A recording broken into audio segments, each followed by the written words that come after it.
Car ప్రభంజనానికి కారణాలేంటి? అంచనాలకు మించి TRS ఎలా ఫలితాలు సాధించింది? ఇప్పటికిప్పుడు పార్టీని ఎలా జనంలోకి తీసుకెళ్లాలి?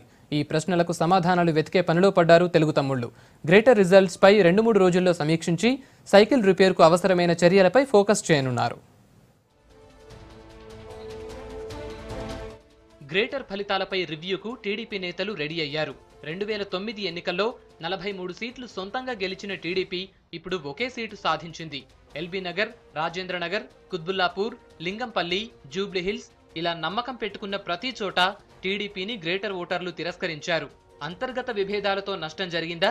అభ్యర్థుల ఎంపిక తేడా అయిందా? లేక ప్రచార లోపమా అన్న విషయాలపై నేతలు రివ్యూ చేయనున్నారు.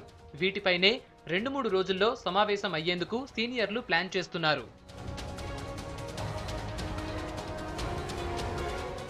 గ్రేటర్ ఎన్నికల్లో ఎందుకిలా జరిగిందో టీడీపీ నేతలకు అంతు చిక్కటం లేదు.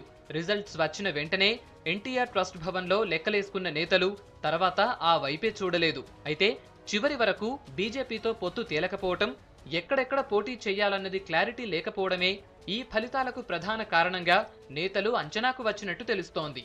మరోవైపు నేతల మధ్య ఇంటర్నల్ గా ఉన్న విభేదాలు కూడా ఓటమికి మరో కారణమని కార్యకర్తల అభిప్రాయంగా ట్రస్ట్ భవన్ వర్గాలంటున్నాయి. గ్రేటర్ ఎన్నికలు దగ్గర పడుతున్న టైంలో ఎమ్మెల్యే సాయన్న పార్టీని వీడారు. మాజీ మంత్రి విజయరామారావు జంప్ అయ్యారు. ఎన్నికలకు ముందు పార్టీ గ్రేటర్ మాజీ అధ్యక్షుడు కృష్ణ యాదవ్ కూడా టీడీపీ నుంచి వెళ్లిపోయారు. డివిజన్లలో టికెట్లు రాని కొందరు సీనియర్లు కూడా పార్టీ మారారు. ఫలితాలు వచ్చాక వీటిపై దృష్టి పెడుతున్న నాయకులు వీలైనంత త్వరలో రివ్యూ చేయాలనుకుంటున్నారు.